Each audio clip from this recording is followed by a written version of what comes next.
Bonjour à tous les amis, j'espère que vous allez bien. Aujourd'hui, je vais faire une petite réaction, petit debunk, petite réponse. Enfin, c'est pas une réaction du coup, parce que j'ai déjà vu. À une vidéo qui s'appelle Réponse à la calomnie de Paul Adrien sur Marie dans le Coran, publiée par Jésus Musulman, publiée le 14 novembre 2024. J'ai regardé cette vidéo parce que je me suis dit, bah, voilà, frère Paul Adrien n'est pas exempt d'erreurs dans ses vidéos, donc je me dis, bah, ce serait intéressant de voir quelle erreur il a fait sur le Coran, on va pouvoir tous en apprendre. I am the Alpha and the Omega, the first and the last, the beginning and the end.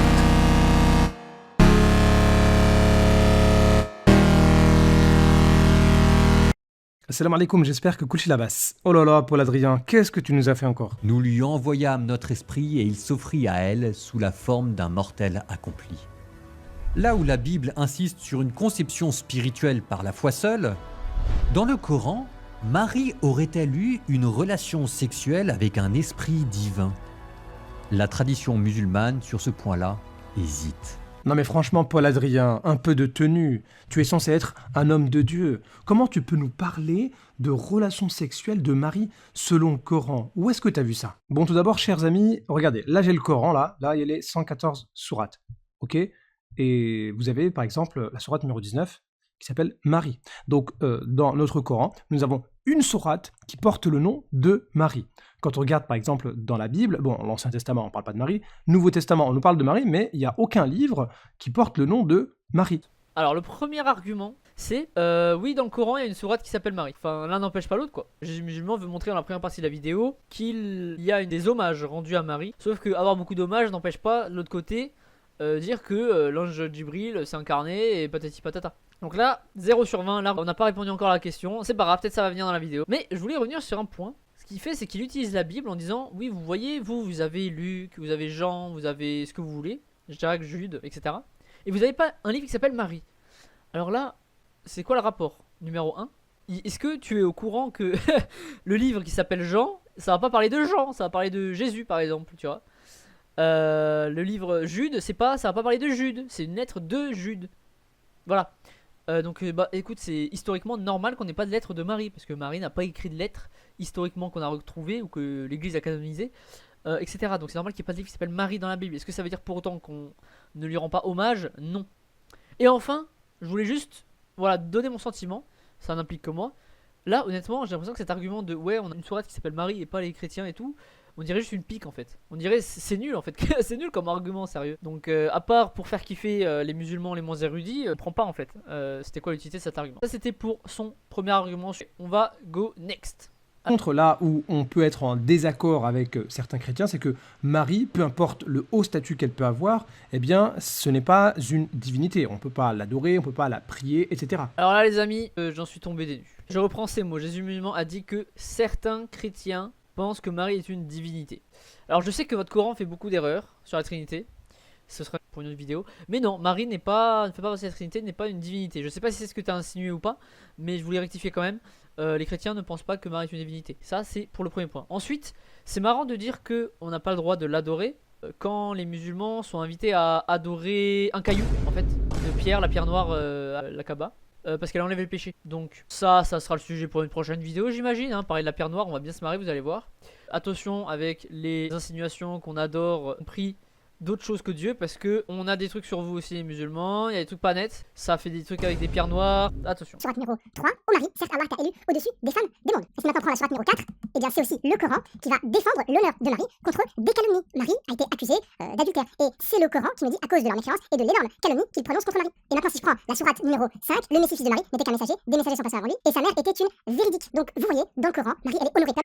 Alors ensuite notre cher ami, notre cher frère en humanité va nous lire des versets du Coran qui rendent hommage à Marie, donc ça c'est très bien, hein, on aime. Et là par contre, on ne sait pas pourquoi, il va comparer des versets du Coran avec un verset de la Bible. Il va faire un détour, voilà, côté évangile. Et c'est là les amis que mon détecteur à malhonnêteté il s'est activé. Mon détecteur à malhonnêteté s'est activé de partout. Il va nous lire un passage des évangiles sur Marie. Alors les amis, à votre avis, il va prendre lequel? Luc 1,28, 1,30, Luc 1,41, 42, Luc 1,46, 48, Luc 11, 27. Ah non, on va partir sur Jean 2, 1, 5.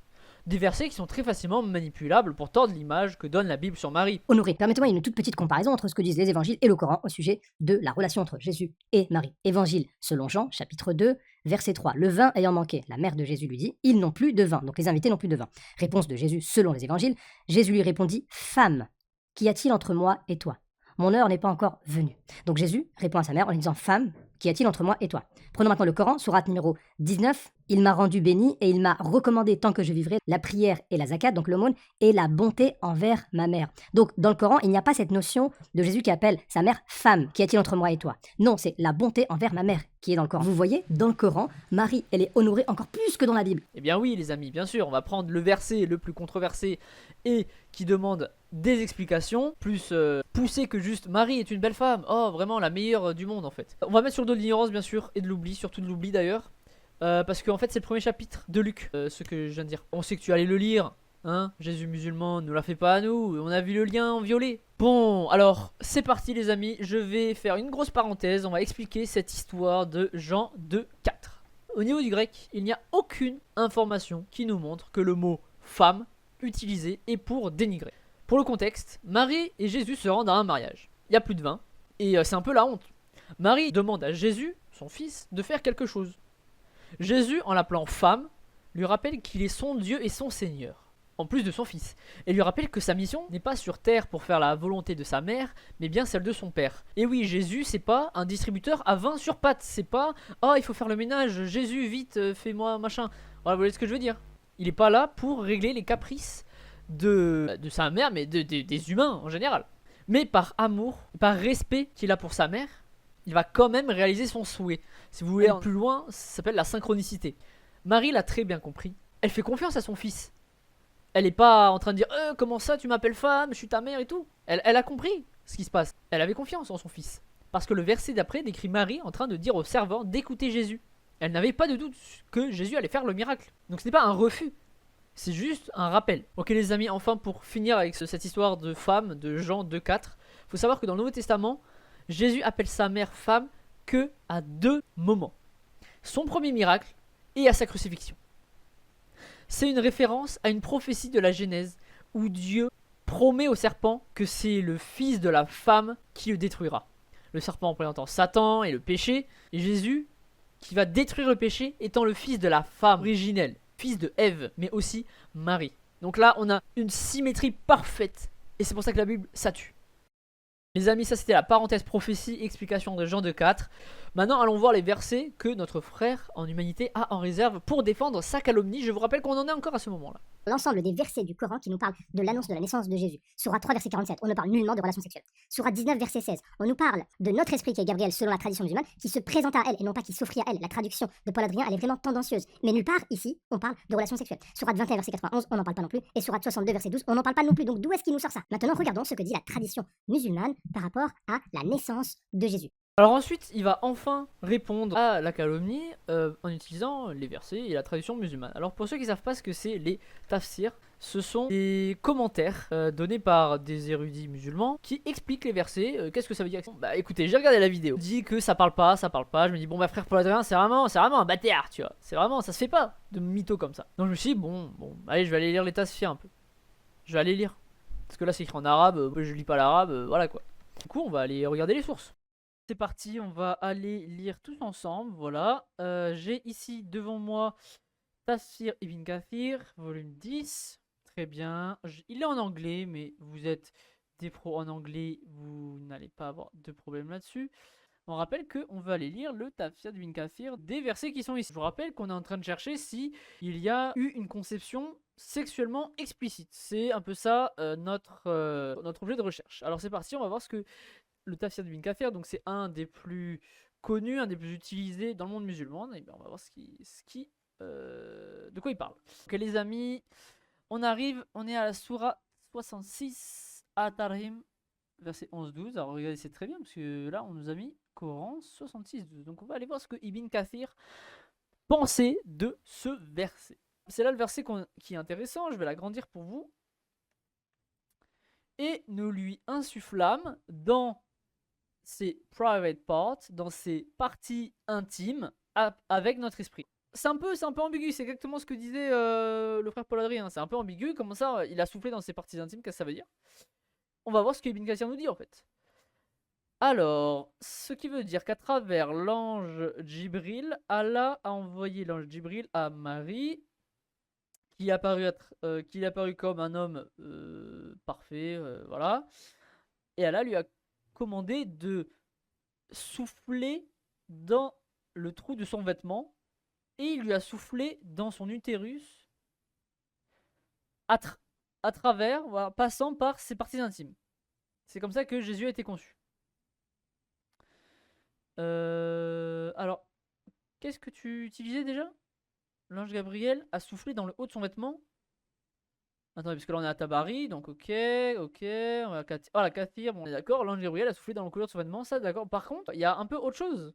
Il lui a soufflé dans son utérus à travers ses parties intimes. Les amis, peut-être que par la suite ça va, voilà, peut-être que par la suite ça va changer quelque chose, hein. Bien, les amis, alors on va tout de suite se rendre à la sourate 19 pour aller fact-checker tout simplement. Tafsir Ibn Kathir, sourate 19, verset 22, si... Peut-être que Ibn Kathir, voilà, peut-être que Ibn Kathir, entre 5 tomes, en fait, peut-être qu'il se contredit, voilà. Et donc, au fait, c'est juste Ibn Kathir qui a un problème. Cependant, ça n'enlèverait pas au fait que la tradition musulmane serait donc ambiguë sur ce point. Mais on va aller peut-être qu'on va voir, peut-être qu'on a une explication un peu plus marquée, un peu plus logique. Alors, on est chapitre 19, très très bien. On y arrive. Voilà, c'est parti, les amis. Alors, elle l'a conçu et elle est partie avec lui dans un endroit éloigné. Ça va bien pour l'instant, tout parfait. Alors qu'est-ce que Ibn Kathir nous raconte dessus? Beaucoup de prédécesseurs ont mentionné que à ce moment, l'ange, qui était Gabriel, a soufflé dans l'ouverture de son vêtement. Mais écoutez les amis, je crois que je me suis fait fact-checker par Jésus musulman, hein. L'ange Gabriel a soufflé dans le couleur de son vêtement, c'est exactement ce qui est dit là. Voilà, je ne vais pas dire grand-chose, il y a un point. Ah, il reste une petite phrase, on va la lire. Et après, son souffle est descendu jusqu'à ce qu'il soit entré dans son vagin. Mais attendez, c'est pas du langage explicite ça, que le souffle de l'ange Gabriel est rentré dans son vagin? Ça c'est honorer la Vierge Marie, Jésus musulman, de dire que l'ange a soufflé dans son vagin en fait. Pourquoi Allah doit envoyer un ange souffler dans le vagin de Marie pour qu'elle tombe enceinte en fait? Alors là les amis, pour notre cher ami Jésus musulman, il n'y a que deux solutions en fait face à ce que je viens de découvrir. Soit c'est un manque de professionnalisme, soit c'est un manque d'honnêteté. Donc voilà les amis, c'était voilà la petite découverte que j'ai fait. Donc Jésus musulman, petit message à toi. Vérifiez, n'inventez pas des choses. Donc on veut des explications Jésus musulman. Soit tu retires ta vidéo parce que tu as mal respecté le frère Paul Adrien, un homme de Dieu, un moine. Tu lui as dit qu'il a des idées perverses. Non mais franchement, Paul Adrien, réveillez-vous, vous avez des suiveurs, soyez un peu plus sérieux quand même. Peut-être que la solution c'est peut-être autre chose, Paul Adrien. Peut-être que vous pensez à des choses, voilà, pourquoi pas se marier, parce que là c'est une calomnie à l'égard de Marie, mais vous, peut-être mariez-vous, peut-être que vous avez d'autres pensées. J'ai pris ce ton pour cette vidéo parce que dans la vidéo Jésus musulman se moque ouvertement en fait de frère Paul Adrien. Il dit que c'est quelqu'un qui a des idées perverses. C'est un homme de Dieu, c'est un moine, faut le respecter. Si tu les respectes pas frérot, je vais avoir aucun problème à rigoler un peu, taquiner, etc. Voilà les amis, merci d'avoir regardé la vidéo, j'espère qu'elle vous aura plu. Si vous avez d'autres idées de vidéos que vous voulez que je fasse une réponse ou en tout cas une réaction, que je vous explique des versets que vous n'avez pas compris, n'hésitez pas à me le dire.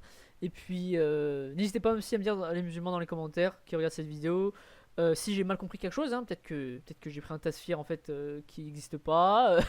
Tu vois ce que je veux dire? Donc explique-moi, je suis sincère, hein. Là je prends le ton de la rigolade mais je suis sincère. N'hésitez pas à me dire ce que vous en pensez. Et moi je vous dis à la prochaine, merci d'avoir regardé la vidéo, à plus. Blessed are the poor in spirit, for theirs is the kingdom of heaven. Blessed are those who mourn, for they will be comforted. Blessed are the meek, for they will inherit the earth. Blessed are those who hunger and thirst for righteousness, for they will be filled. Blessed are the merciful, for they will be shown mercy. Blessed are the pure in heart, for they will see God. Blessed are the peacemakers,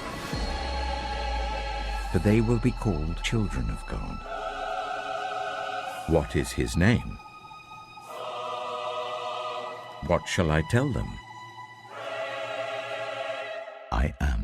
I am. I am the bread of life. I am the light of the world. I am the gate for the sheep. I am the good shepherd. I am the resurrection and the life. I am the way. And the truth and the life. I am the true vine. I am the founder of one. Whoever eats my flesh and drinks my blood has eternal life. And I will raise them up at the last day. In the beginning was the Word, and the Word was with God, and the Word was God. Before Abraham was born, I am.